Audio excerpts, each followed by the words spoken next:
Hey, cousin. Come on, y'all. It is Friday. We are up here. I have an amazing guest today. Happy Women's History Month. Yes. Kim. Dean, I can't bring you in, baby. I have a show to do. But I'll get you in next month.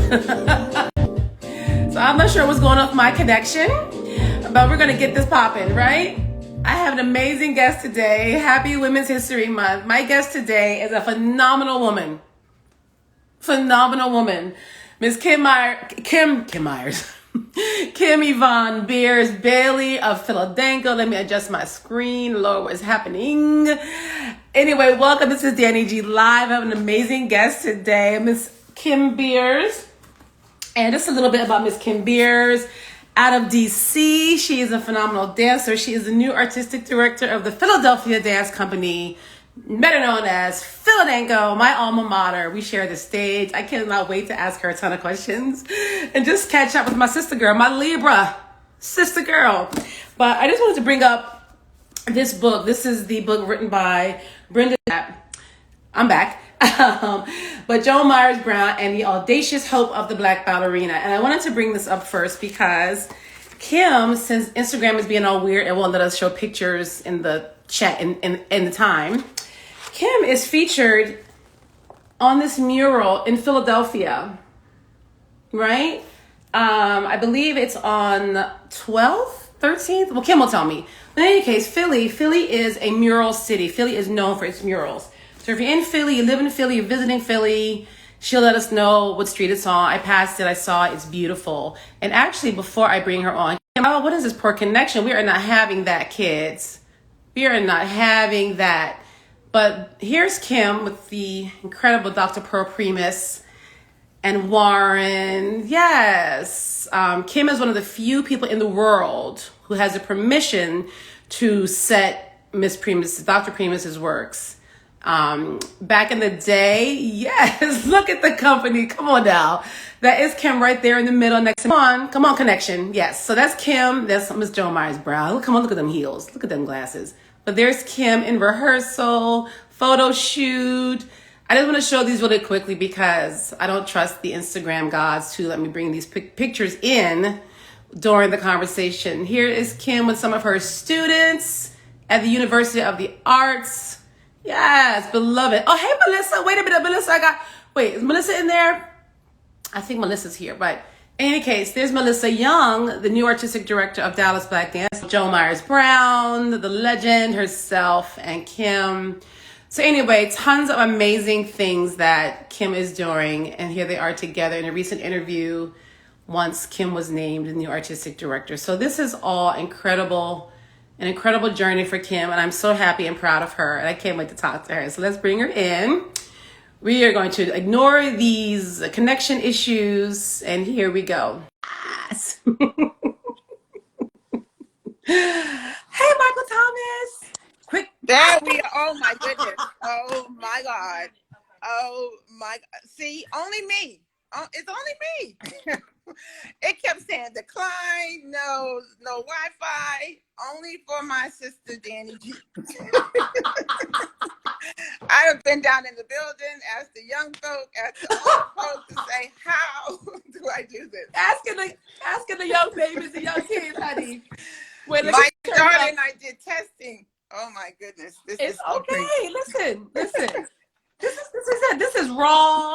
Raw. We are raw in the flex, honey. Remember that, y'all, is raw. Hey, well, I love you. I'm so glad my you're here because goodness. I'm having connection issues too. I don't know what's going on in the world today, but you know, it's okay. We are going to get through this. And if we have to have you back, we will.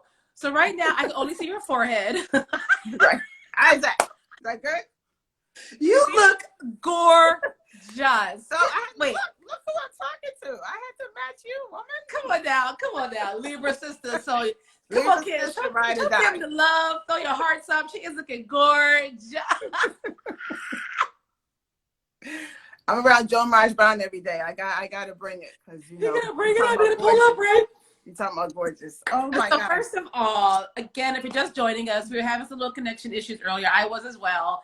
This is Kim Yvonne Bears Bailey, the new artistic director of PHILADANCO, my good friend. I've known Kim Bears since 1983. Yes, indeed. When I came yes, into indeed. the junior program, well, it was a training program, PHILADANCO. Right. At the suggestion of our other good, beautiful friend, Evelyn Watkins. Yes, indeed. Yes, indeed. We're going to go there. We might be here for like 3 hours, y'all. Strap in. That's the dream team. Yes, indeed. Evelyn, Warren, Wendy, sending y'all love. Yes. So I'm sorry. I mean, I can't stop smiling. I'm so excited to talk to you. If you had seen me running around my apartment trying to get ready, okay, trying to find some. Look, I get dressed for these things. Let me try to get dressed, get some earrings, girl, get the right mask. You know what I'm saying? Get my little beverage. I haven't even eaten. So beverage. I know. Listen, I got my beverage. I don't even care. I'm trying to get a sponsor. So if anybody else the wine sponsor, hello, Prosecco or Red, hit me up. Anyway, my love, happy. Thank you for being my guest today, Women's History Month. I'm honored. Thank you so much, Danny. Oh, Kim. Y'all don't understand. We go back. We go way back. Yes. Let me tell you how far we go back. Let me tell you how good we are.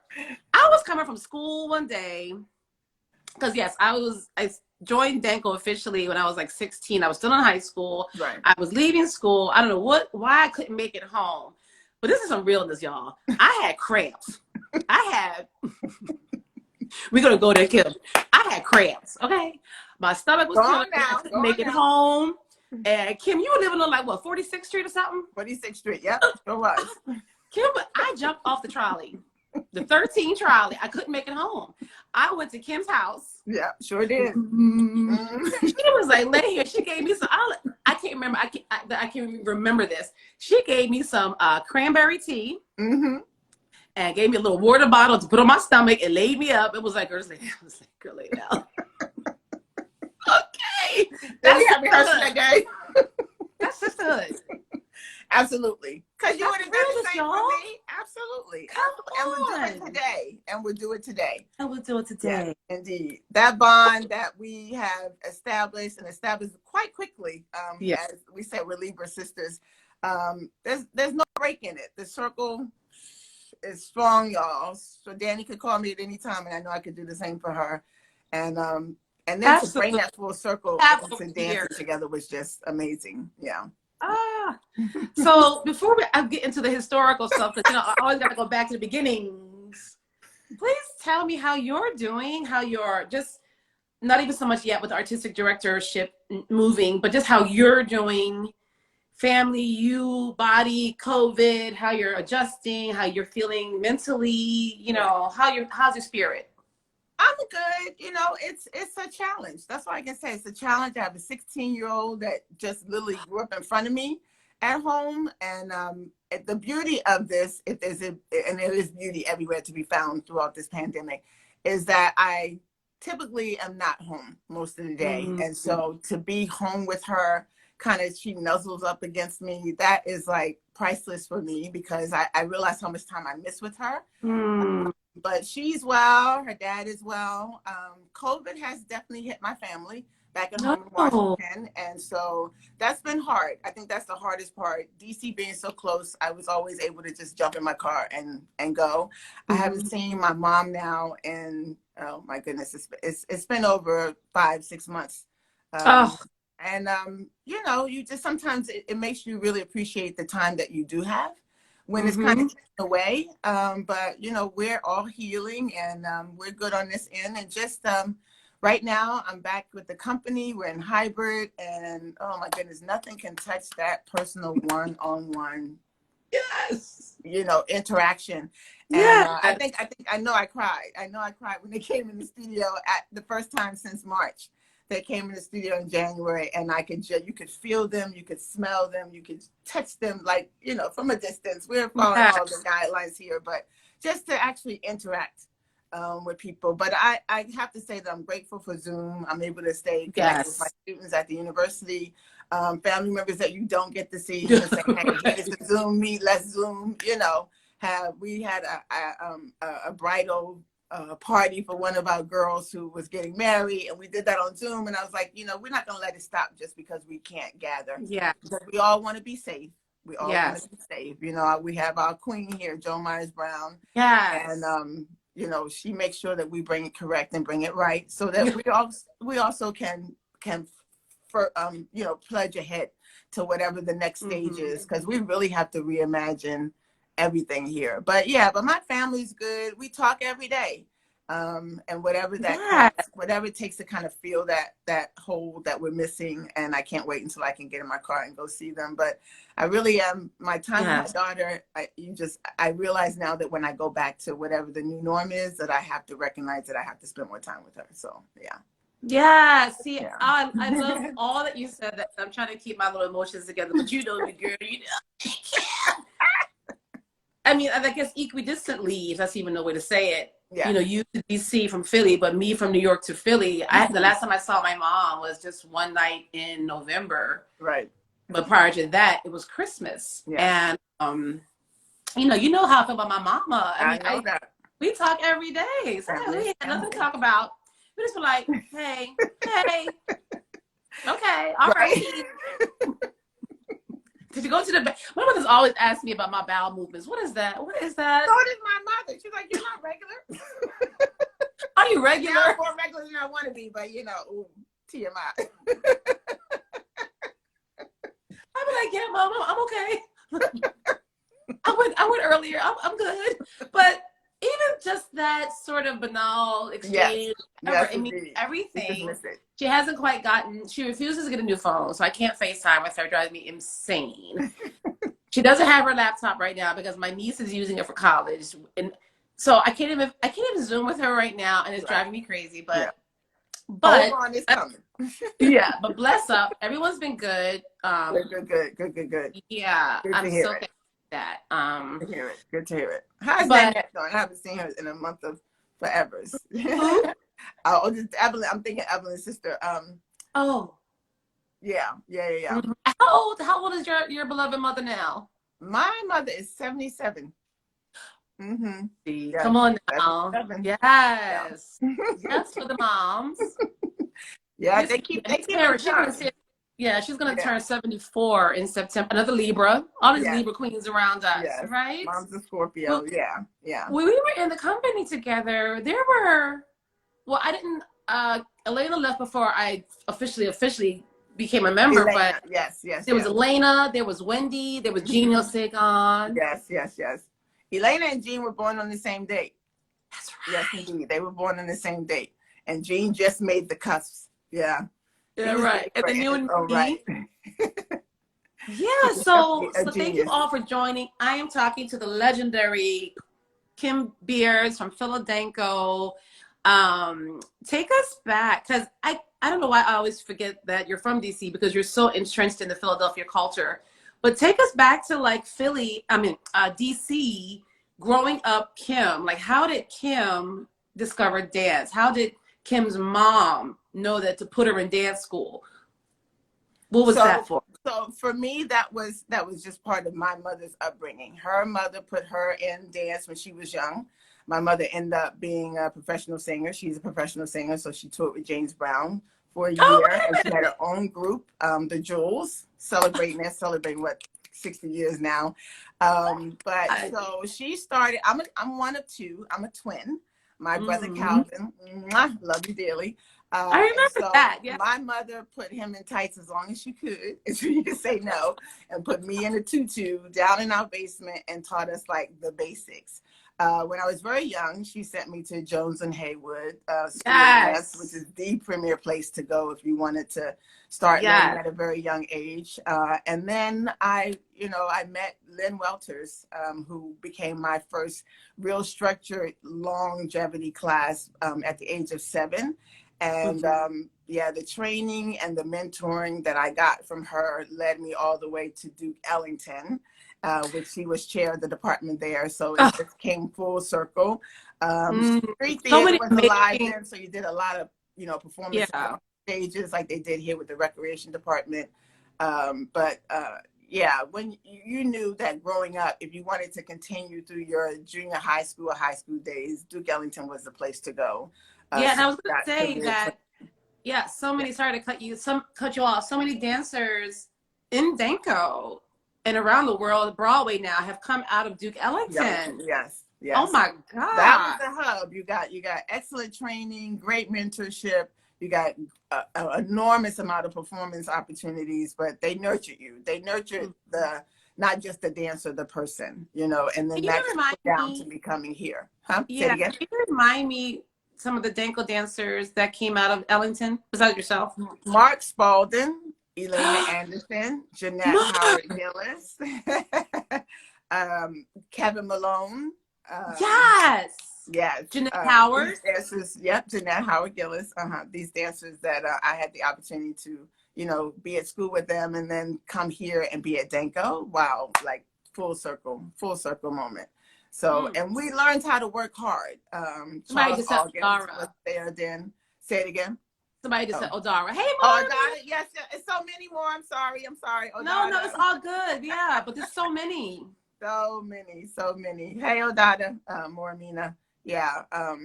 But it's just nice to say. And a lot of them came to go to the University Arts. Mark was at the University Arts, and Jeanette was there. And just to be able to have that connection from home, and then come here to PHILADANCO was just, it just made you feel like family all around. Yeah. Now, when did you start seeing dance? Well, when I was studying with Miss Welters, she would bring in films. She always wanted to get you up on top of things that were going on, to see, Black dancers on film or the ballets, because she wanted to make sure young dancers of color also knew how to be well versed in ballet. My mother would take me when she could, when she wasn't on the road, to see things. Like I said, we had street theater dance then, but it wasn't really until I got into high school where I got a chance to really kind of like on my own see dance, because I was living in DC with my grandparents. So I was kind of straddling, and then my mom lived in Maryland. So a lot of that time was spent traveling or, being at home on time when you were with grandparents. But I got to see even more when I came to Philadelphia. I saw PHILADANCO before PHILADANCO even became a part of my life, and I was blown away. Oh, absolutely. Yeah. Oh, wow. A little bit of frozen, but it's okay. So if you can hear me, Kim, there you are. Oh, sorry. Tell me, do you remember where you saw Danco? I saw Danco at Annenberg. Edna Cohen, dear sweet Edna Cohen, who was Susan Glazer's assistant at University Arts, took me to my first concert. And at that time I had met Lloyd Whitmore, Pat Thomas was at the university. So I'd known about Danco, but had never, the Pat Thomas. I'd never seen the company like live. And Debbie and Dave and Karen Pendergrass and Janice and all of them were dancing in the company. My mouth just kind of like was like the whole time I was watching this repertory company, and the women just as strong as the men, but elegant and lovely. And Oh, and it must have been, it felt like it was about 15 men on the stage and, 12 women. It was a large company at that point, but the repertoire was just it just felt so good to watch. And I can only imagine what it felt like to do. And I fell in love immediately. I just fell in love. And at that time, Lloyd Whitmore was at the university and he approached me when I was in my second semester, my freshman year, and was like, hey, PHILADANCO? And I was like, oh, I do now. I was like, yes, I know PHILADANCO. And I said, that's going to be my goal when I get out of here. And he said, you should come and audition. I was like, me? He was like, yeah, you come and audition. And so did you? So take me back a little bit when you were taking class with your mom in the basement. Come on, in the basement. I should have sent you some of those pictures. Yo, you got to, because we're gonna do a follow up. But when you take a class, so I feel like how you're talking, it's almost like you just knew like this was for you. Oh, I was bitten early. I was bitten early. I didn't, I never learned. Well, I used to run track when I was younger, and I loved baseball. I just love physical sports. But the moment I started with Miss Welter, she was like, okay, you got to make a choice. When I went to Ellen, you got to make a choice. You either want runner thighs or you want, you got to make a choice. But so I was ingrained in that very early. Like I said, I went to my first structured training with Lynn Welters that lasted a long period of time when I was 7. And that's all I wanted to do. I didn't, I never learned how to ride a bike. I still learning how to jump into that double dutch. Like none of that. It was dance. I can ride a bike. Double dutch. Double dutch is not for me. I would try. My sister was double dutch queen. I get slapped off on a rope, so I would just go off on my own. I was just trying to get in, but that's as far as I got. Yeah, I got my first bicycle when I was 46. Shut up. Yeah. Oh, that's beautiful. I like that though. I feel like I was 46 when I got it. No, actually I was in my 30s when I got it. And I just it sat there. I was like, why do I have a bike? Wow. So what brought you to Philly? How did you know about the arts? From Duke Ellington, I heard about Duke University Arts, which was actually Philadelphia College of Performing Arts then. I was fortunate enough, there were 3 graduating classes that left Duke Ellington and came to Philly. Kathy Smith was in the one before I came, and I just adore Kathy Smith. Kathy Smith, shout out. And I said, there's got to be something about this Philadelphia institution that Duke Ellington is coming out of, and they're going straight there. I came to the city, kind of fell in love. I did a tour in the city with my mom and my dad, and it felt really comfortable. It felt like home. And so Butler University in Indianapolis and University Arts were only 2 that was in my kind of range of, good training, good technique, and a variety, a very diverse program, which is even more diverse now than it was. But by the time I came in, the 3rd class, they said Duke Ellington, and they just opened the doors. They were like, if they're producing that, we want more of that. And it's still like that. If you came from Duke Ellington, it's just like when Mr. Ailey used to say, if you came from PHILADANCO, you were prepared, you were ready. That's how it was coming from Duke Ellington to the University of Arts. So that relationship started very early. And Susan recognized that. She was like, they're coming well prepared, mature, young dancers coming in here to make a pathway to their future. And I said, I love that. And then, of course, when I, my second semester, my freshman year, and I met the queen, Jo Myers-Brown, at that audition, like. Tell me about that. Wait, Kim. Embracing me. Well, she was stern. She was stern. You knew when you walked up that steps and you saw, nobody had to introduce you. You knew who that was. Yes. You know what I mean?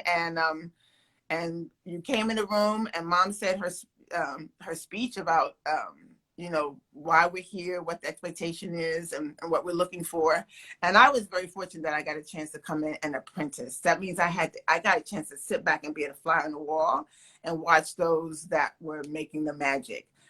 Denise Jefferson caught my audition. She said, She had a unitard, that blue unitard, and she said, "Okay, 5, 6." They Wait, who kneeled was down, this? got to that position. Denise Who? Jefferson at Wait, the audition wait, with no company members in the front like we do now. wait, wait, And she wait. said, Denise 5, 6. Jefferson did Say the it again? audition? At the audition. There was a She Graham was, class. she conducted the audition. She conducted the audition. It was a Graham class. So if you I didn't know never your knew stuff, that, Kim. I never knew that she Denise said Jefferson, 5, God 6, rest her 7, 8. amazing soul. Boom, bop. Wow.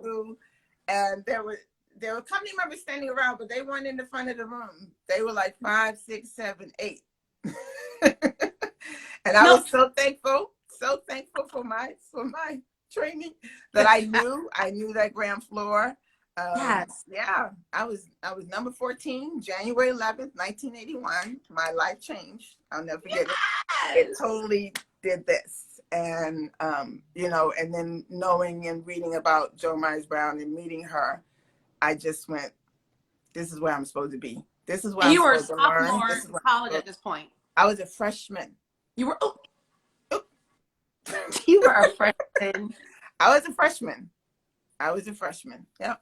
So when I'm still on the floor about Denise Jefferson, and it's amazing that you're saying that too, because you're bringing her name into this, because I'm interviewing her daughter next Friday. Wow, Francesca, yes, she sure did.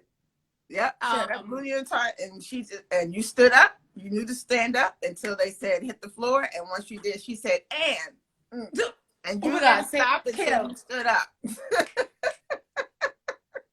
I will never forget that. When you stand up and you wait for them to tell you, okay. Exactly. Traditions that should maintain. You hear us, people? Traditions, young people, that should never, ever waver. You stand up when those teachers and those masters enter the room. You stand up. Give them their just due. Absolutely. And you know, Dolores Brown, how do you walk in the room and not acknowledge that? How do you not come dressed and prepared? You know? Right.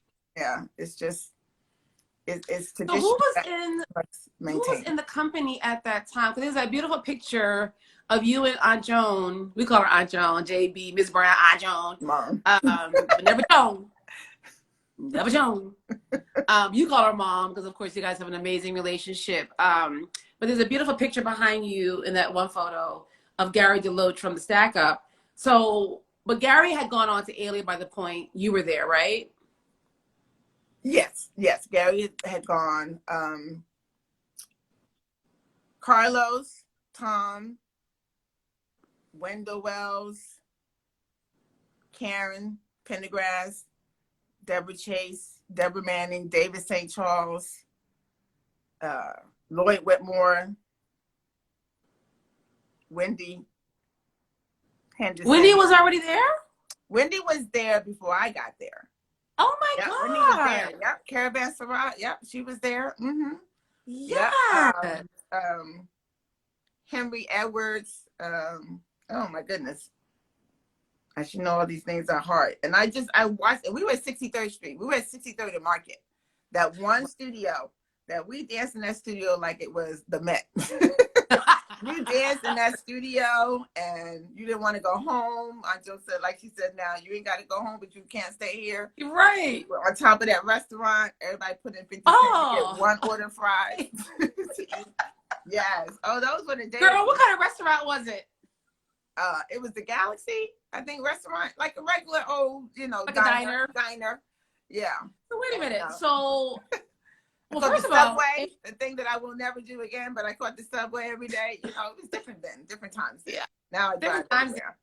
But from my notes, I read that the year that you joined, which was 81. Yes.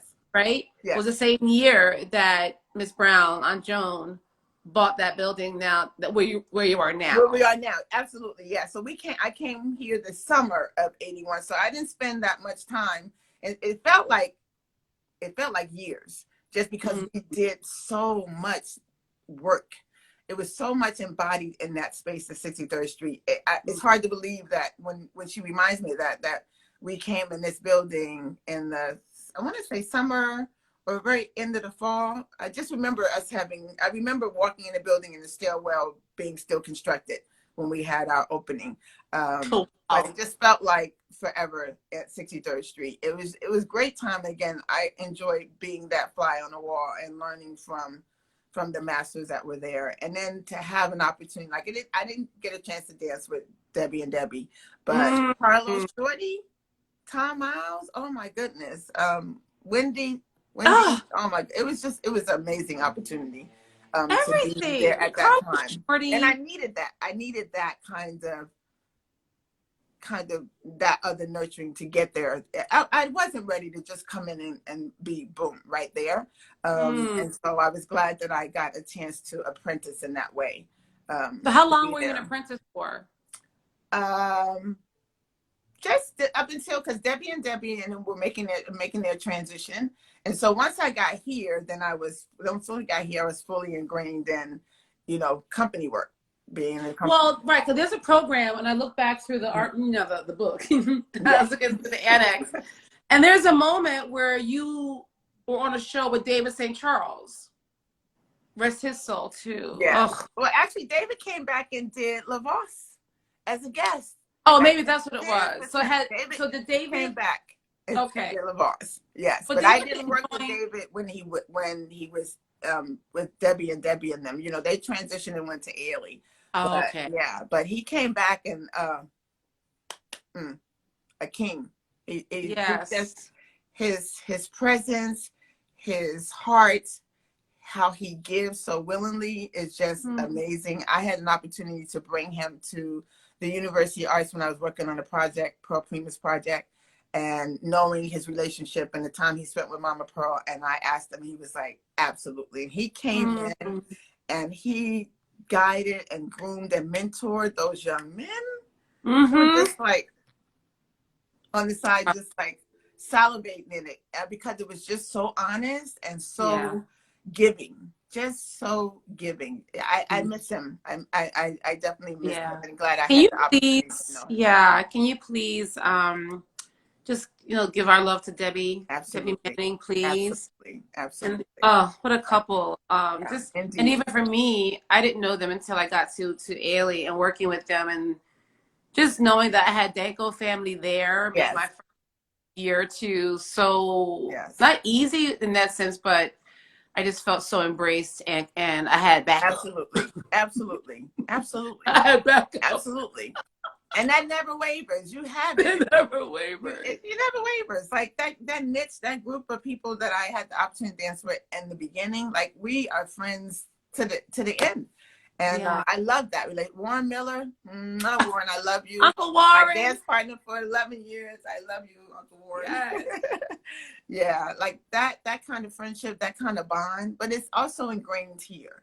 Like Aunt Joan says, I recycle dancers. They come back in some capacity, but that's why she's Aunt Joan or JB or Mom Brown, because that's the kind of foundation that's here. It's a family oriented organization and institution that you got to do this. You got to, it's not just come in, punch in the clock, go and leave. There's that other piece of the pie that nurtures you when you go home, that you still feel on your back. That at the end of the day, when it's time to go, that's all we did. We never wanted to leave. It was still more to stay, still more to do, right? And then we wanted to hang out to all hours of the night with each other. That was family. And I think, nowadays people lives are different. They get busier, but that kind of investment and what that can bring to you and your artistry, you can't put a price on that. Yeah.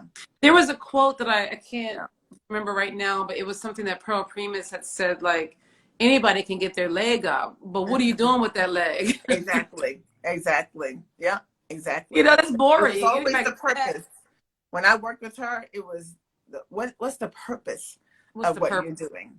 When I work with Mama Pearl, and of course that came out of me being here, and Joan bringing her in to teach classes, to educate us, and her background and what she's doing. And who knew that at that time ADF wanted to bring her works back to the forefront, wanted to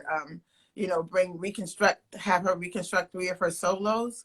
Who knew that Yes. we were being looked at for that. Who knew that Warren and I would be the repository of works that had not been done by anybody but her?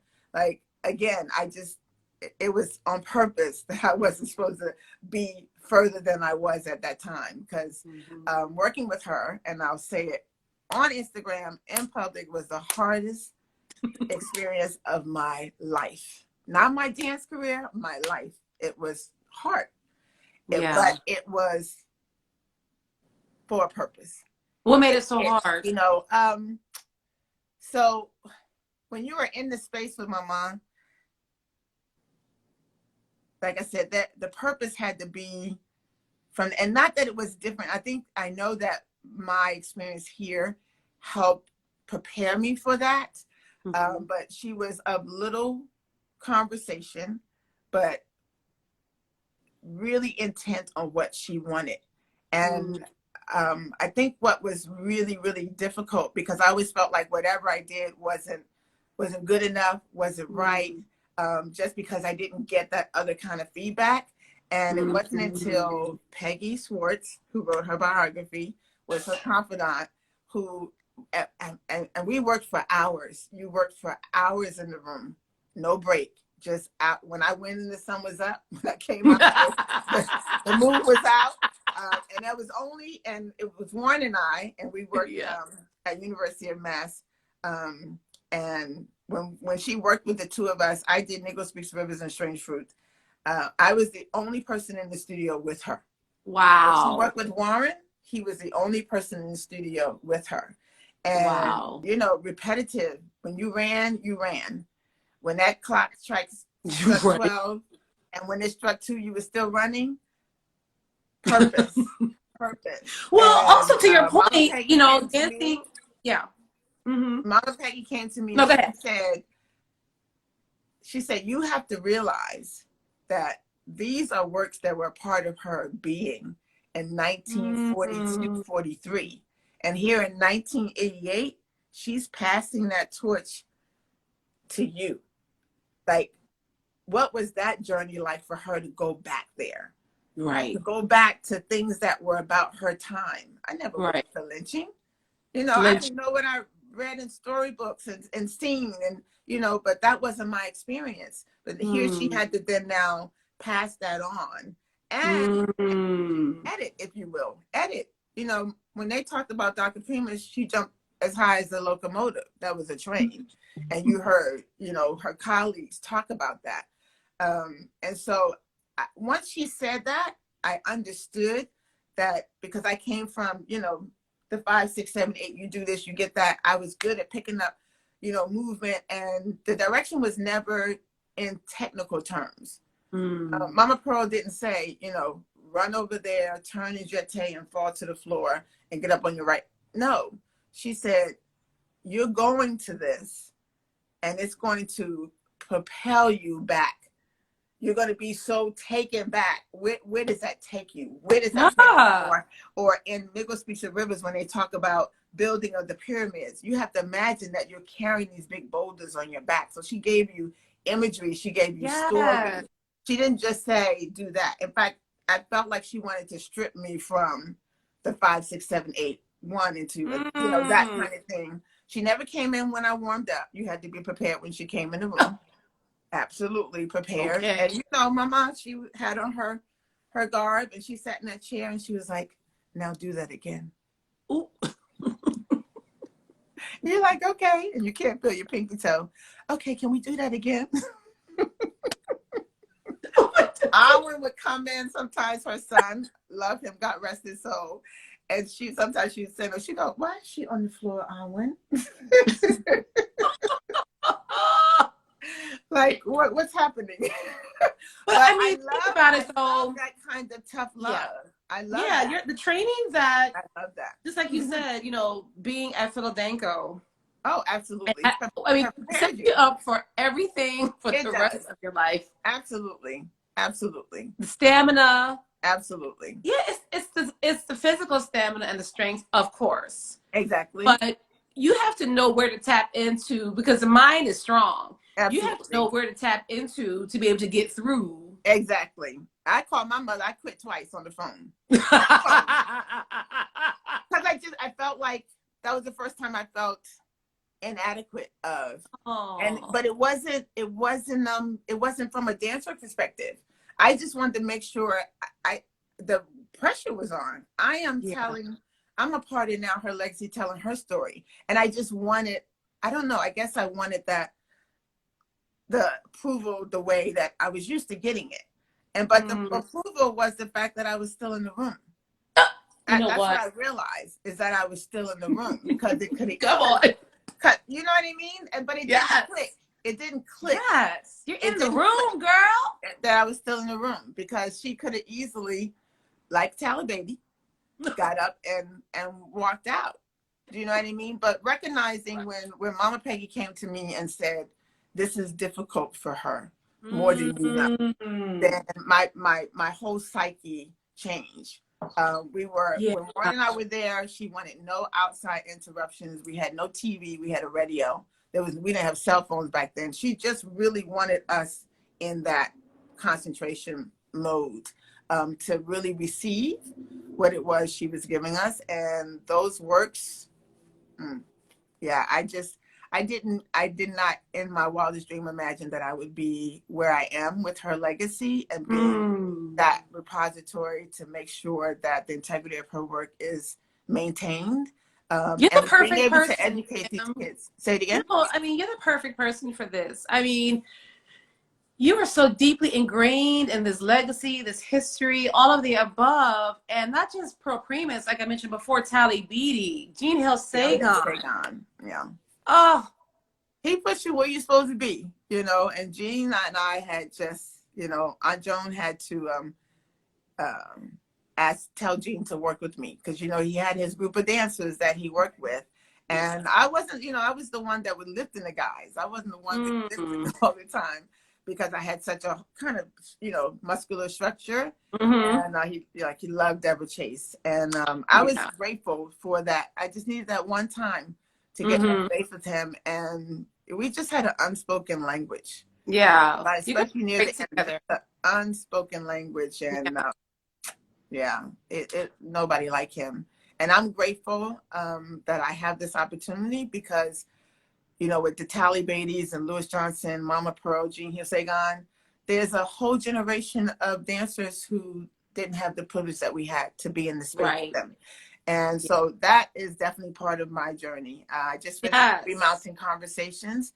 I have to bring it to them the way he brought it to us. Yes. You know, even counting feels weird, because they didn't really count. You need appreciation. You learn how to know that you sleep, eat. Yes. You know. But not just choreographers. Hey, Norma Jean. Hi, Norma Jean's in the room. Oh, thank you guys. I mean, I'm so busy listening. I forget to just remind people. Thank you for being here and talking with Kim Bears of PHILADANCO. Thank you for joining in. If you're just joining, thank you for joining. But it wasn't just the choreographers. First of all, my little light just blew out. This is Kitchen Table Productions. We're coming to you live from Washington Heights. My lights are blew out, girl. Whatever. That's why I always have backup. My little lamp. But it wasn't just the choreographers. It was also the teachers. Oh, absolutely. Jimmy Truitt. Absolutely. Like you said, Dolores Brown. Denise Jefferson. Pat Thomas. Oh, my goodness. Harold Pearson. Billy Wilson. Milton Myers. You know, and just on. Hey, Wendy. Wendy is here. I can't. We called your name earlier, Queen. But it's just, you know, I just feel so blessed and privileged that I, you know, came into Danco at a time where, you know, those names were still in the room, and I had to work with them and work with you. Absolutely. And so many others, and Carlos, and you know, when I had a talk a few months ago with Antonio Carlos Scott. Yes, indeed. Jean, I mean, there's so much. I went down this deep dive last couple of nights ago looking for information about Jean, and I actually want to talk to you about it offline as well.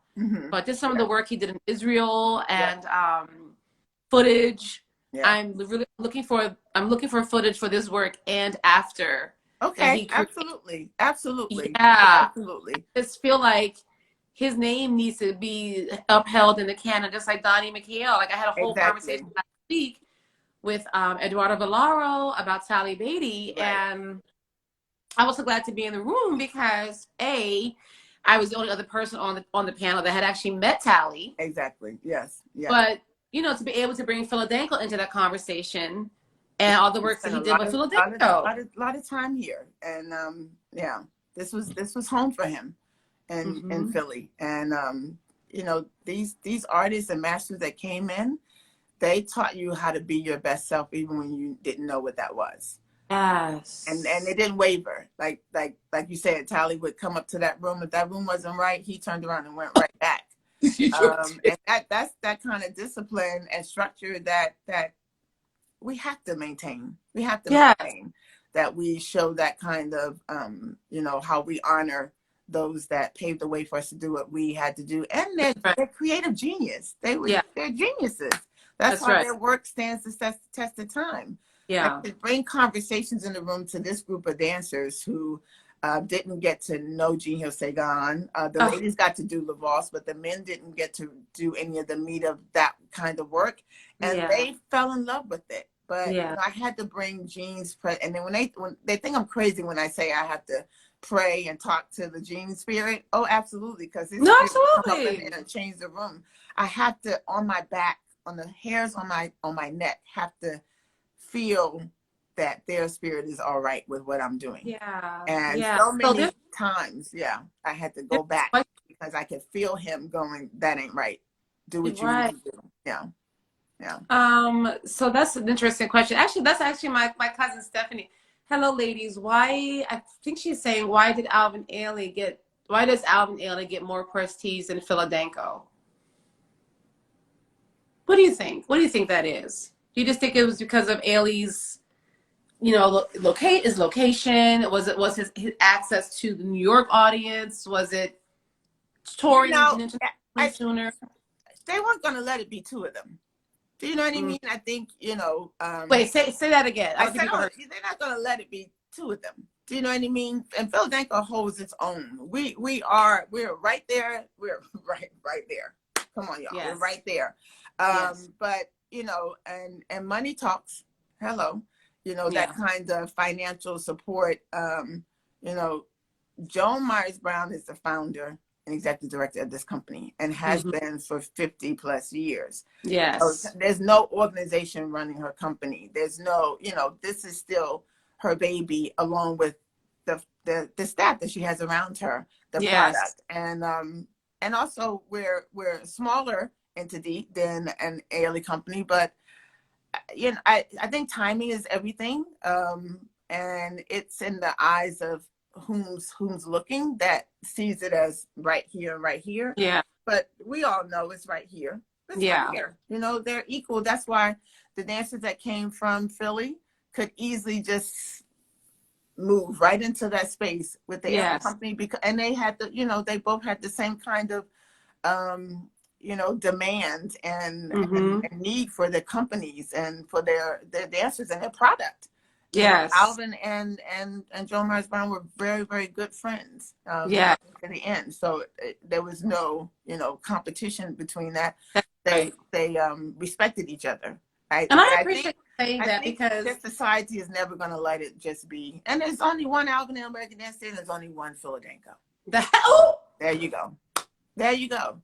And they they both This stand is, tall. this could go any kind of way, but obviously I was one of those people that decided to spread my wings and go off to New York and join Alvin Ailey or audition and wanted to be there. Many people have done that over the years, and leaving for whatever their reasons are. I mean, I knew at that time Danko wasn't traveling internationally, and I really did want to see the world just because of my own mind, and then whatever else. It worked out that way. Right. You, wait, I have it written down because I tried to do my little research and be thorough up in these streets. You did say that Joan had said to you, go get your feet wet somewhere else. And you were very clear that you didn't need to do that, that everything you imagined, desired, that you had it all at PHILADANCO. Right here. And yeah, she did. She sure did. She said, I don't want you to feel like that you have to, I don't even know the language she said. It went like this. Cause I was like, Yeah, but I'm where I'm supposed to be. absolutely. But she did. She said, go out there and see something else out there. And I think just wanted to make sure that it was my choice and not because our relationship just bonded so easily. And I actually went to the Ailey audition with Evelyn. I sure did. We went back, I think I had 2 callbacks. But the moment I walked in that door, before anything started, Mr. Ailey was at the table and he said, come here. Does Joan know you're here? Right. Well. And I said, yes, she sent me. And he said, okay, let's begin. But he did not start. And that kind of respect doesn't hold ground as much as it should. But he knew what I was to PHILADANCO, and I appreciated that.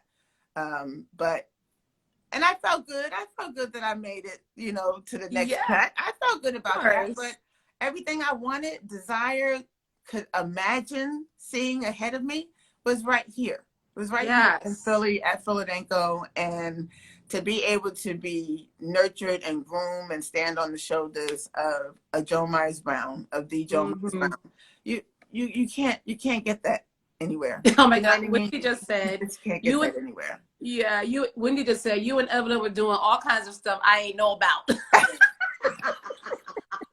Wendy, we love you. When I come to Philly next time, we gotta get together for drinks somehow. Say hey, Diva. Yes. Yes, when Wendy. Billy Wilson came, he did an off-Broadway production, and I did that with him, and we rehearsed in New York. So, if you didn't think you had it, it was brought to you. It was right here. Everything that you needed, and all the masters and opportunities, they came right here. If there was an opportunity to do something else, a movie or something, and Aunt Joan got it, she was like, here, I know you want to do that. Go. Yes. So how can you not just relish yes it, And can we talk, since it is, hey Felipe, so Felipe Rose is in the room, the Village People original. Love you, Felipe. Waiting for your new song. So since this is Women's History Month, yes, one of the things I found out, we know you're a Bessie Award-winning performer. And if you guys don't know what the Bessies are, it's basically the Oscars of dance. Right. Yes. So you, Women's History Month, got a theme here. You were the first non-New Yorker to win a Bessie. Yes. I'm going to say it again. Kim Yvonne Bears. In 1992. I was floored. Was the first non-New Yorker to win a Bessie. And I wrote down who else was on that roster of winners that year. Okay, because I've been doing my homework. Because look, we Libras, we thorough girls. Yes, indeed. I was numb. That whole experience it was numbing. It was such an honor, So that year, Donald Byrd won for The Minstrel Show. Yeah, right. Mm-hmm. Okay. Yeah. The Rocksteady Crew, who I since worked with at Summer Stage. Okay, come on, Rocksteady. Baba Chuck. Right. Yeah, Baba Chuck. Mm-hmm. Got a Special Achievement Award for Dance Africa. Yes, indeed. Miguel Algarin, who was great friends with Alvin, actually. Yes. Alvin Ailey won a Sustained Achievement Award for the New Eurekan. He just passed away this past year. We're going to honor him as part of Summer Stage in an upcoming show. Natalie Rogers from Garth Fagan. Also for a performance. Mm-hmm. And Urban Bushwoman got something, I think, for performance. Right. I was going to say Jawale was there, yes. So I want to talk about how that felt winning a Bessie, and because you talked earlier, this was in my notes, but you talked about getting the feedback. What did it do for you to get that award? Did it validate you? Did you feel like, okay, yeah, finally, whatever? You know what? In all honesty, and it was so precious how Aunt Joan and the whole Danko family it was a secret. I didn't know until I was there. I did not know at all. they told me that the Bessies was happening, and they asked us to perform Rosa. And so I was excited. That was enough for me. I was excited. I'm going to Right. New York Dance Performance Award. No, my wildest dream did I ever think I was going to be a part of that. We had just done our Joy season, where we premiered, I think, 4 out of 5 ballets that we did on that concert. Wow. Hello. Not Hello. 4, not 2 pieces, 9. And I was in all of them. But we had, someone with solo and someone with duets. But, you got you do 2 Talley Beatty pieces in one show.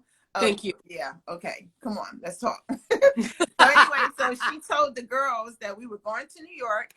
And she's like, oh, yeah, you should invite your mom and, your significant other. Because, we're taking the band. Just invite them. And I just thought, oh, okay. I'll invite them to the Bessie. So, and we go there. We get to it's outside the park.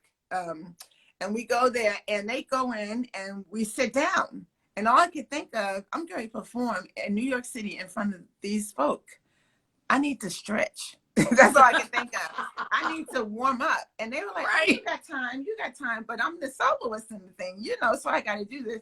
So we just sat too long. I was like, when are we going on? I have to get ready. So I went in the bathroom, this robe, put on my icy hot at that time, stretched out, put my clothes on, came back in, and they still sitting there. I was like, oh my God, we got it. I'm thinking, and then they call my name.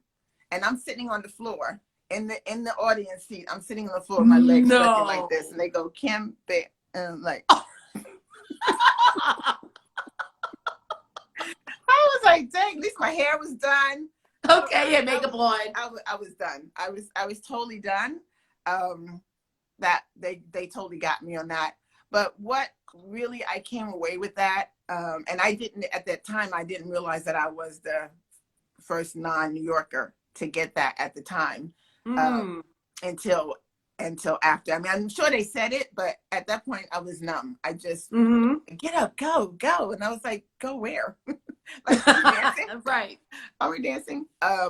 Right. But the beauty of that, to get that award, knowing that it came out of us doing our Joy season, I really had to say that I shared that with every single one of my colleagues that I danced with in that concert. Like this, even though the award said my name on it, I shared it with the wealth of people that make me my best self every day. Yeah. Because I know I couldn't have done it without them. I really know I couldn't have done it without them. So I was like, okay, there's like 14 of us whose names should be on this list. Oh. But just grateful that people saw me. But Joan Bound saw me, and that's all I ever needed. And you gonna make me my cry mom, in the streets, girl. Then to have my mom there, and that was special because they knew and they prepared that to be arranged like that. That was special, even though I did not know. But for me, I had already felt like I had been doing what I was supposed to do, and it was nice. Of course, it was wonderful to know that other people saw that too. But I'm as strong as I am with the other people that were in the wing with me. That that's how I felt about that. That was not only a confirmation for me being my best self, but us as a collective. Because that's how we rolled. It was how we roll. Even when you say you were a soloist, a lead dancer, we all got a chance to do that. We all got a chance to be that. You know what I mean? I remember my first concert with Danko. When I was apprenticing, I'll never forget it. You know how Joan came in that room, and if you weren't doing it, she was like, next. So I was sitting on the bar, and I love when they did Pretty. At the end of the day, when I was in the back on the wall in the corner watching them do it, every week I would pick a different dancer. I was either Carlos or Debbie or Wendy, and I would pick a different dancer to learn their track. Wow. I love this. I said one day, and I already claimed LaVos when I saw Chase. I was like, I want that ballet. Yeah. And so from this day forward, from the moment I learned that work, that was the only track I've ever done. Except when we had to do less dancers, because I wanted that. Yeah. You claim it. But I was sitting under the bar. We were here at this facility at that time, and they were doing pretty, and they were doing the jump section. And so what? I'm sorry.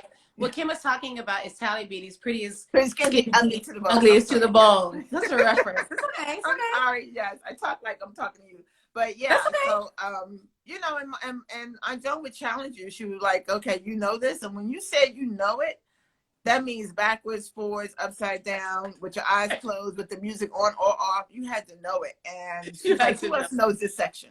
Yes. And I was like, I do. And I wasn't casted. I just got up and boom, like they were talking about dancing Talley in the heel. I don't know if this happened. I don't know if you were in the company when we started Ragabone and we had to wear pumps. Yeah. No, I got the Ragabone. We were wearing Hermes. But before that, we had character shoes, and we almost broke out boohoos.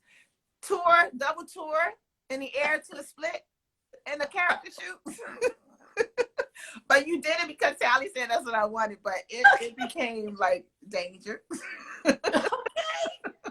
So I don't know first. Character shoots are hers, but anyway, that's what I was saying to Eduardo last week on the talk.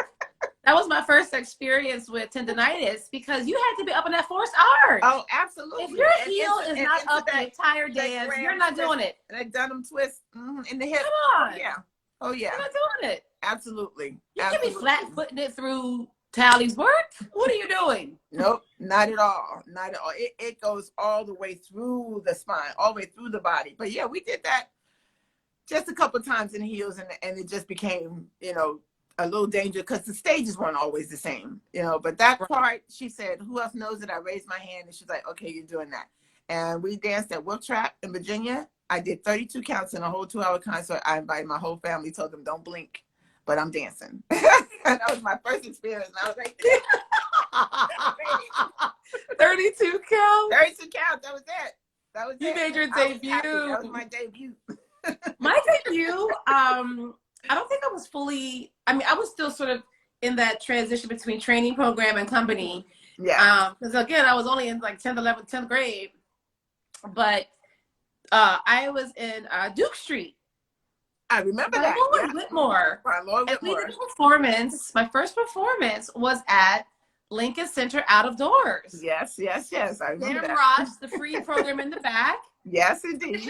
It's amazing how full circle life is. Exactly. And now I'm so entrenched in this presenter community in New York. Yes. Great friends with the presenters over there. Yes. And I've seen Danko there. The last time I think I saw Danko there, you guys did Enemy Behind the Gate. Girl. Well, we'll get to that. But that was my first show. Right. And that was all I did. I think it was because Duke Street was like a fun youthful piece. And so it always opened the show. Yes. And so the rest of the show, I got to just sit and watch you guys. Yeah. And I was just like, one day.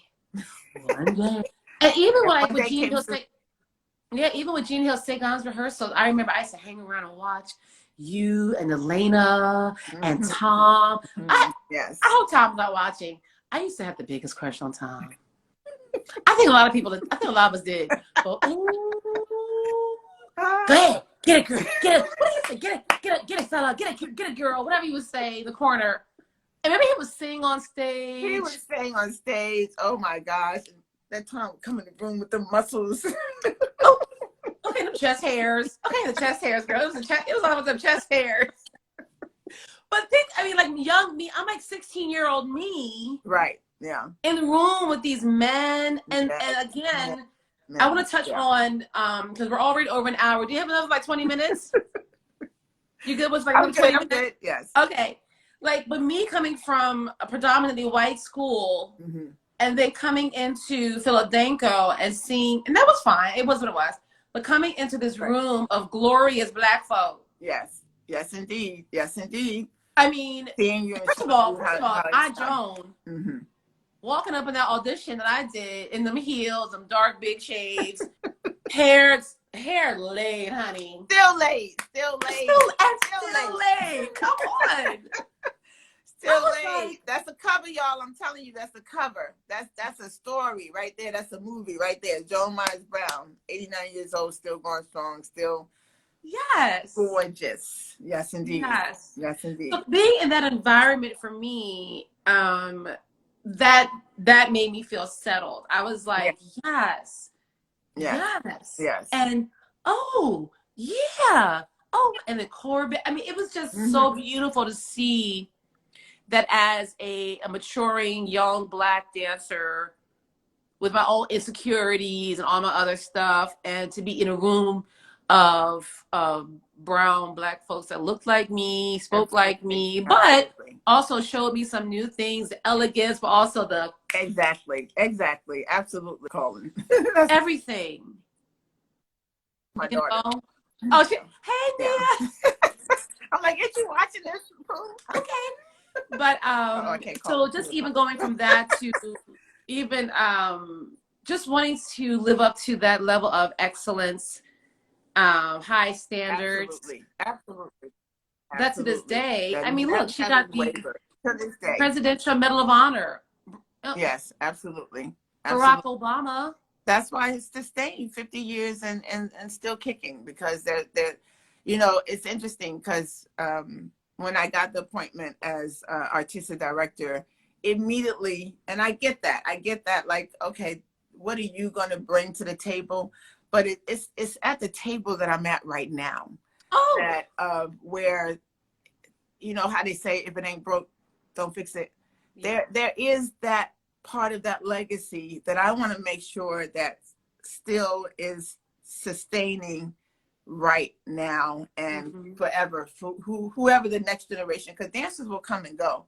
But the thing that's rooted that we all can talk about as alum or as people who have been through this company is that those things don't waver. And that's the ground that keeps it sturdy. And then the newness will come.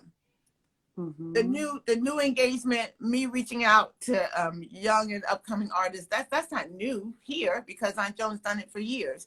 Right. But it's that interaction now with me. But it's just, you know, immediately people are like, well, okay, so, you know, Miss Brown is now not doing that and you're doing it. So what's like, that we're still in conversation. We're still in that place of where we, you know, we're always 2-3 years out of the pocket. And the only thing that slowed us down was this pandemic. And so there were already plans and things in circulation that now I need to be a part of helping it come to fruition. Yes. Not just come in and go, oh, let's just close that door and do something new. Right. No. The Jean Sagans, the Talley Beattys, the Louis Johnson, that's part of the legacy here, that if I don't bring that to the table, then who else is going to do it? You know what I mean? Yeah. So those things inside of a new have to do this. Yes. They just can't. Absolutely. You just can't swipe asleep, you know. So Hey, Jeroboam. Yeah. Hey, Jeroboam. The kids are here, honey. I'm telling you, I've been kind of like peeking at the numbers. I think this is probably one of my most best watched shows. And of course, you deserve that. I told them all, pray for me, because you know I'm not a social media bug. And so my sister girl, I love you, and I'm gonna learn a lot from you. I'm gonna learn. I learned a lot from you just in general, but I'm going to continue to learn from you. But this is literally like my second time live on Instagram. So I'm gonna tell y'all, Kim emailed me right before we got on. She's like, so what page am I going to? How do I get on that Gigi? And I practiced. I swear I practiced. Just you like did it. Goes Instagram Live. I practiced. But you did it. No, you're great. I'm the worst. But I do want to ask you though, yes, we must keep those pieces. We must keep those choreographers in the works. We must, all of that, and the excellence and legacy. But what, if you can say, if you don't know now, it's okay too. Mm-hmm. But have you thought about what little things you might tweak and make Kim Bears PHILADANCO? If you don't have an answer right now, it's cool. So in all honesty, you know, as I think about it, that's something that I know will continue to come to my forefront. Yes. Right now, because I'm in it. I'm in things that we've already, you know, started nurturing and bringing to the table, that I think also because of this pandemic that hadn't really been released. You know, we have 4 choreographers, 4 premieres that was supposed to be released last spring, and now we don't know if we're going to be into the theater until 2022. So there's this bubble of things that are right here that I need to still be in that before I can just go, okay, this, of course, my brain is nurturing, is churning. What I really want to be a part of, and Joan has kind of mandated that, like when I said we regurgitate and recycle dancers, is to tap into some of the things that these dancers now that we have in a company, and there are other interesting things that Janine now is my assistant. Janine, and she's I was amazing gonna say. at it. And there's some that have like these technical skills, and I want to tap into some of that, get them to kind of also find their voice, their other voice inside of the company. And it gives ownership, because they've been resilient through all this. They got off that plane in March and they're still here. Even also, when money's not there, but it gives them ownership. Yeah, and they feel like they're stakeholders. Yeah, they're stakeholders in this. Exactly. You know. Yeah. And so, but there were some other transitions along with your amazing news of transitioning. Yes. Marlisa Brown, Director of Operations, Debbie Chase Hicks, Company Manager. Yes. Right, so that was a return. So Debbie left Ailey in 92 or 3? Yes. When did Debbie become a rehearsal director for Danco? I was still dancing then, so it was. Yeah. I should know it by heart. I don't. I just, she's been a treasure of mine. Like that. That's like one of those pinching me moments. That person, that I so idolized on stage, that working side by side with her. And Debbie, in her off time, when she was off with Ailey, if Danko was performing, I'd never forget, she came to my dressing room at Walnut Street Theater to wish me well. She had no idea how much that meant to me. Deborah Mann St. Charles taught me how to do my Danko bun at Brooklyn Academy of Music. She came to my dressing room and said, "Here you go." And so I've been the bun girl ever since. One of my first shows. One of my first shows, she came back and did maybe it was one of our Springers season, but she came back and did Witness as a special guest artist. Right. Yes. Yeah. Yep. That was amazing. Yeah, it was amazing. Yeah. And so, and also too, with all this transition, can you tell us anything about the renovations that are happening, that are scheduled? So right now in our building, we're renovating both the male and female dressing rooms upstairs. We've already had renovation done in our studio. It's beautiful. It's been repainted. The ceilings are done. So we're really happy about that. We have new carpet in the building. One of our consultants, our audio and sound consultant, Jeff Story, has been in to help get us upgraded with sound equipment. We have a 50-inch monitor on the wall. Okay. Yeah. So we're doing that. We're stepping up that ladder, because now virtual is, you got to be prepared for it. We Zoom 3 days out of a 5-day week with Danko, so that we make sure that we're staying on top of our game. So we got to elevate. Like I said, we just did our first virtual in-house performance, live recording in our studio. But we also realized that our space, even though we can turn that into multiple spaces here at Shea Danko, but we want to have more space to do more things so that we can record our stuff. But so the renovations are happening. The building is standing strong and being beautified, and which makes it, even more exciting to want to come back into the building. The kids are in the building. So, we're getting the stuff done. We're definitely getting it done. And we're trying to, get ourselves up to that place where the production can happen when we're ready to do it. I know that's right. When I think about your career, the only other person that comes to mind, having been with the company since 81, you retired from the dancing full time with the company. It was 2008. Is that right? 2000. 2000? I have a 16-year-old. 2000. So, I retired in 2000. Yeah. Oh, okay. Earlier than I expected, but the body said, you need to start thinking about some things. And I wanted to leave on. I used to say I would dance until they rolled me off the stage, and then I said, no, I don't want that to be their last impression. No, but you've been with the organization for all this time. Years. I think Jill Williams is watching from Clark Center. I think that's Jill. This is Clark Center NYC, but I'm assuming that's Jill. Love you, Jill. But the only other person that comes to mind having such longevity at one organization is Renee Robinson, also a DC baby. Yes, indeed. Like I look at yes, the two indeed. of you, queens, royal, yes, indeed. Yes, who've indeed. mentored so many dancers, Another sweetheart. Another sweetheart. brought so many others up.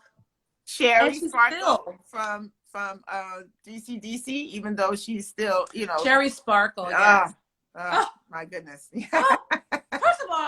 First of all, I don't know whose baby's blood she's drinking. I'm sorry, that sounds horrible.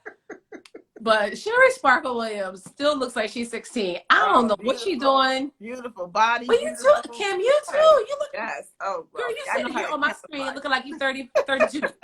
It's called Maple Dark and Lovely. It's called Dark and Lovely. Because I had that breast. I was like, oh my goodness. I got my little Danny G. Oh my goodness. I got my little concealer on, girl. I have girl. I can't be out these streets looking crazy. This is the only time of the week I wear makeup, honestly. You don't need it, gorgeous. You do not need girl. it. My loving, gorgeous Libra sister. No. You don't wake up with me. Hey, it don't crack. What? Wait a minute. Wait. So does anyone have any questions? We are talking with Kim Bears. I want people to give me some questions because I'm gonna hold her for about another 10 minutes because there's so. I literally have 3 pages of questions, but this is a great one that I wrote down because even in my presenting life now, people ask me, "What's the hardest part of your job?" And first of all, it's not a job to me. This is not a job. Right. Working in the arts, it's a passion. Absolutely. It's a vocation. Absolutely. So, but the hardest part of it is having to say no to companies.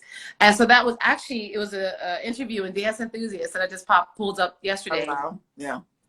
Where they asked you what's the hardest part of your job. And you said having to turn down dancers and audition process. Right. Yeah. It's hard because, they're out there putting their all in all on the floor and, maybe 40 people in the room and you can only hire one. That's always difficult, especially if you see 3 of them.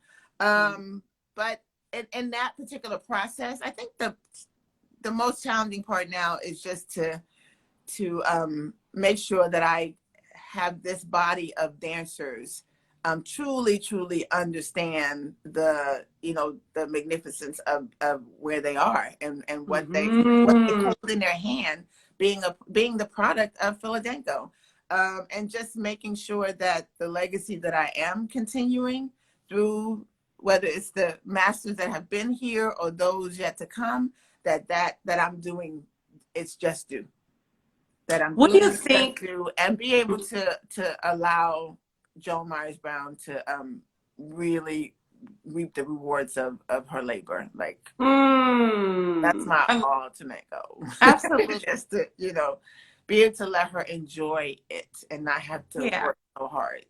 Not have to work so hard. It's like that acceptance from Mama Pearl. Like you just knew when you were on the right track. But But also, do you think so as you're moving forward in your role, and I'm sure you probably had a role over these years as assistant artistic director, right. But what does Kim Bears now look for as a Danko dancer? Like, we know what a Danko doll is. We've been Danko dolls. We're never gonna not be Danko dolls.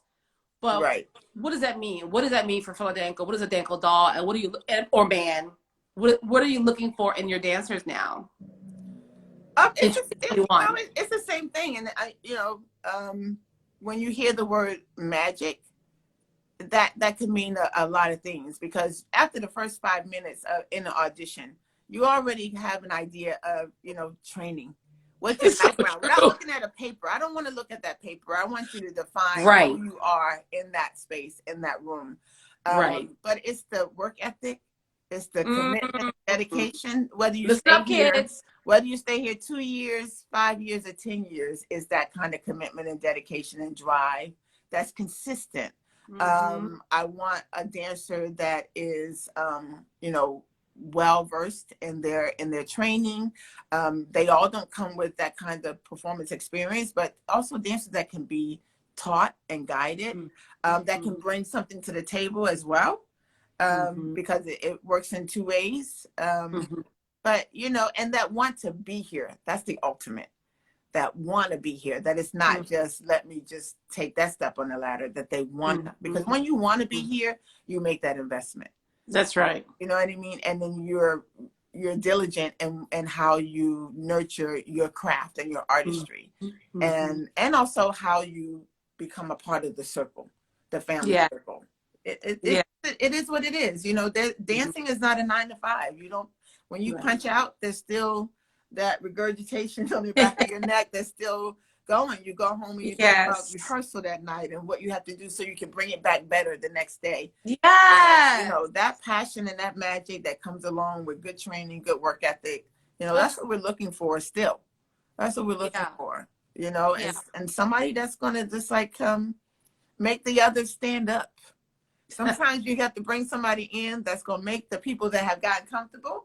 And I don't mean that in a bad way, but sometimes you need that to make you stand up, you know, to say, okay, let me get even more on top of my game, because we can get comfortable with each other. That's a given. Comfortable, but that's even in relationships, right? Absolutely. Absolutely. You gotta still keep putting forth effort. Absolutely. Whether you're in a company, whether you're, you know, man and wife, woman and woman, whatever it is at your job. Absolutely. We can't be complacent in our, because also I think when you settle into a complacency, then you're not, how can you even be happy in yourself and happy or what you're putting forward? So I think about also too, I mean, we haven't even touched on, and I'm gonna keep you this 5 more minutes, we haven't even touched on your university work and the fact that they were so, I tagged them actually in one of the promos, and they were so sweet to share our flyer in their story, University of the Arts Dance Division. Yeah. So thank you all for that if you're watching.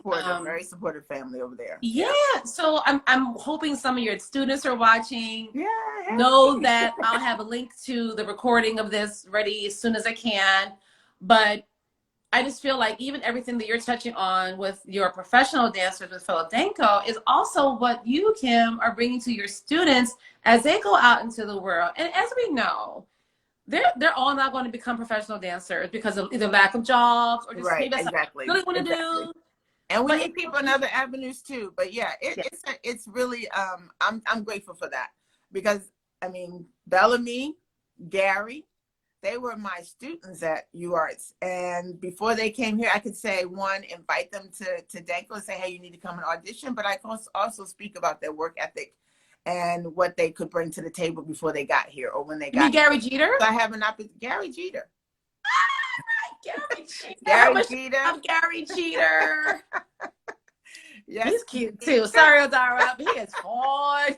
So I also get to Jamik came. He was my student, and we needed a guy on the on the fly, and I got a chance to watch him. I saw how well he picked up, and I was like, Mom said, we need a guy. I said, I think I have somebody that we can use. He was still in school, you know, that worked out. So I love that I'm able to have that kind of eye to this new generation that's coming up, and also, like you said, mentor them, give them some guidance from my perspective of what it takes and what you need to do and what you need to be doing and how you need to be doing it. We just had a conversation today about don't wait until you're right at your senior year to start thinking about what you want to do when you get out of here. Start thinking about it now. And we can't let this pandemic stop us from being our best selves, our creative selves, from taking care of our technique and our bodies. In fact, I feel like we have more attention to that because we're so isolated. But we have to be prepared. When that curtain goes up, you can't blame it on anything except for I wasn't able to be in space. You can't blame it on the pandemic that you can't take care of your artistry, that you can't work, maintain your bodies. So I'm grateful that I have that opportunity still to be able to be in that position and I brought in several students to be internships every summer. I'm missing that already. So they did get a behind the scene look about what it takes to run a company. So So thank you, Peter McMath. How y'all doing, UArts family? My friend Peter McMath. He's an amazing interior designer here in New York says, say it again, can't let the pandemic stop us. Absolutely not.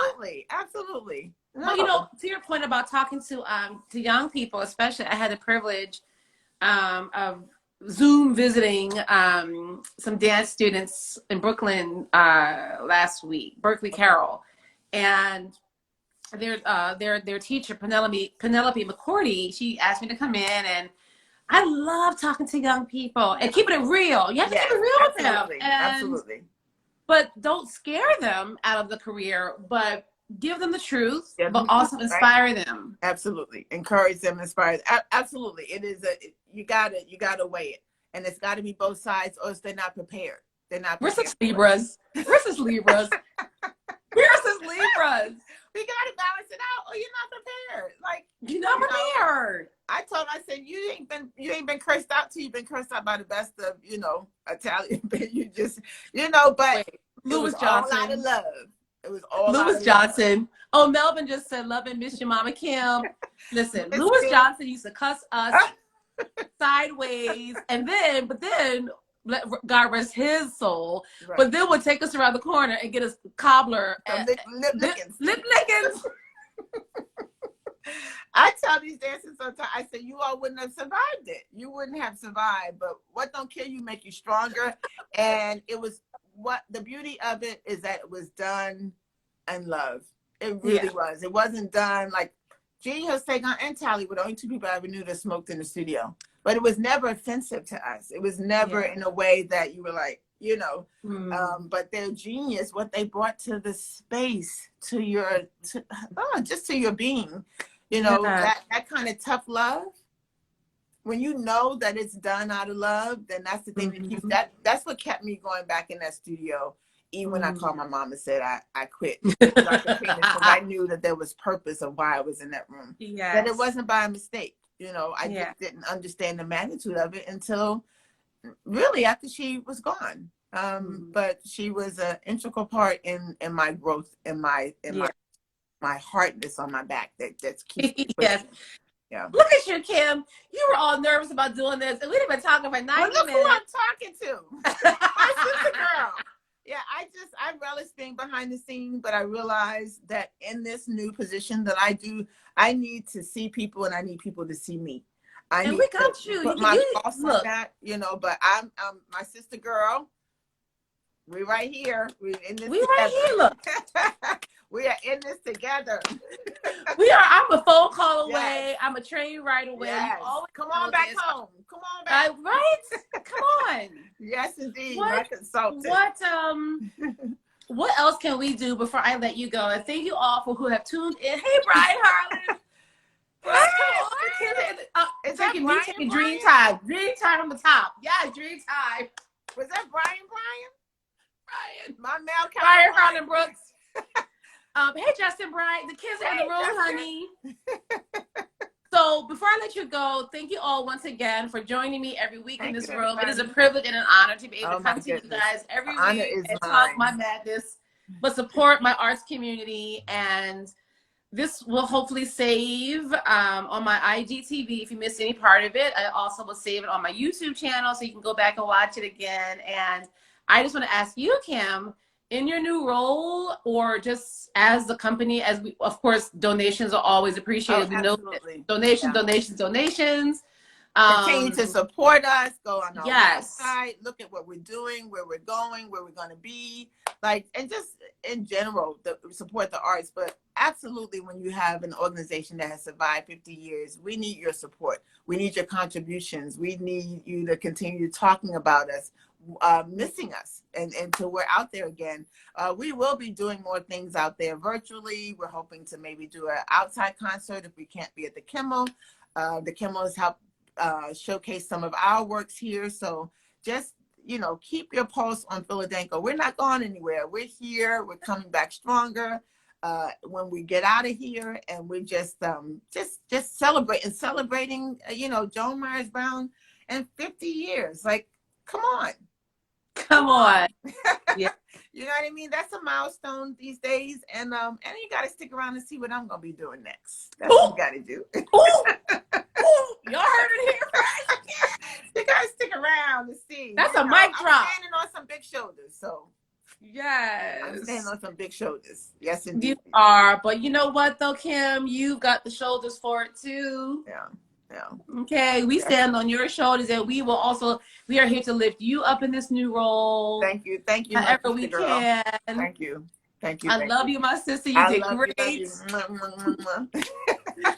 Go hug your baby for me. Hug Yes, Aunt Joan for indeed. me. Hug the Will kids do. for me. Will do. Uh, Indeed. I love you. I could talk to you for another I know. 2 I can't hours. wait. You got to come back home. We got to come I back know. home. I'm going. Actually, I'm Danny trying to is come home in and forever April. will be a part of our family, and Yes, she's on I'm board trying to as a come home this month to see consultant. my And mom. yeah. So maybe I can figure out a way to come and say hi to you guys while I'm down there. Yes, I plan to indeed. stay for a few days and see her since I haven't seen her in a bunch of months. So Yes. Love to the family. Love to your you family. too. I don't know if you can see your ex to let yourself out, or I can do it too. But Okay, I see that at the top. all right, thank you for stopping in, Kim. I love you. Thank you. Love you. We do for cocktails. Yes. Oh my goodness. What's happening? You know me and Let me technology. see. Let me see if I can do it. Oh, okay. I see think it's I got okay. it. No. All right, Love babe. you. Love you. Oh man, did you guys enjoy that? That is my sister. That is my sister. My sister. My sister. Oh, I love me some Kim Beer. This is my girl. But please support her in her new role as artistic director. I am going to be there in spirit, in person, however I can to keep this company going, to keep her going, and lift her up. You guys are amazing for watching. This is really one of my best watched shows, I gotta say. So hopefully this will download. Oh, and thank you for being here, Justin, and all that you're doing. Oh, I love you guys for being here. I want to give 2 quick little birthday shout outs. I promised my cousin Tasha Lewis. It's her birthday today, March 5. Happy birthday to you. I love you, cuz. The amazing Larissa Gursky of Complexions Ballet. Her birthday is tomorrow. I'm doing birthday shout outs. Okay. And then Monday, as part of the Summer Stage Anywhere Festival, digital, for International Women's Day, I am putting forth a presentation in celebration of Women's History Month and International Women's Day called Rising Tides. And I'm really proud of it. I'm really proud of the work that went into it. And there'll be more on my page about it, but I'm really proud. So tune in if you can. Monday, March 8th at 7 p.m. on all our Summer Stage channels. I have my Summer Stage t-shirt and support, but I'll be live in the chat room. So come through and say hi. The program's only about 22 minutes. There's an encore presentation by Ariel Rosales of House of Duende. There's a showcase and support to our current leaders, women activists, the young lionesses of the world out there today. And then a world premiere of 4/4 Presents All That I Am, featuring women from Canada and artists from New York. But we got support from the Canadian consulate to put this piece together. So I hope you'll join me Monday, March 8th on the Summer Stage channels at 7 p.m. Eastern time. Oh, and again, my guest next week. Hey, Michael Thomas, I saw you in the room. I love you. We need to catch up. My guest next week, as we mentioned earlier, is Francesca Harper, the amazing, brilliant daughter of our beloved Denise Jefferson, the late, great Denise Jefferson. So I hope I see you next week. This has been amazing. And that's it. Have a wonderful weekend, and I will see you next time. Oh, Jamel Gaines. Wait a minute. What? How are you popping in at the last hour? I'm gonna bring you in real quick, Jamel, because guess what? Why not? Jamel, are you kidding me? What? Are you there, Jamel? Wait, why are you in the dark though? Are you okay? Did you hit that button by accident? No, I'm good. How are you? We can't see you. You can't. You're in the dark.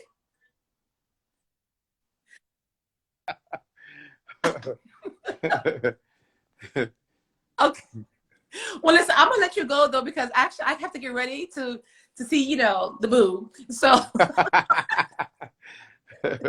you guys go back and watch Jamel's interview with me from last week. Everything about brilliance. I'm gonna let you go, Jamel. I love you. Hilarious. Oh my God. So that was Jamel Gaines. He's amazing. Anyway, bye y'all. I love y'all, and I will see you guys. Let's see. next week. And I think I'm freezing up. I'm not sure, but Jamel, he done messed up my feed. All right. I think I'm back. Anyway, bye. Thank you, Jamel, for popping by. Thank you, Kim Bears. We love you. We hold you up. I will see you guys next week. Thanks for watching. Bye.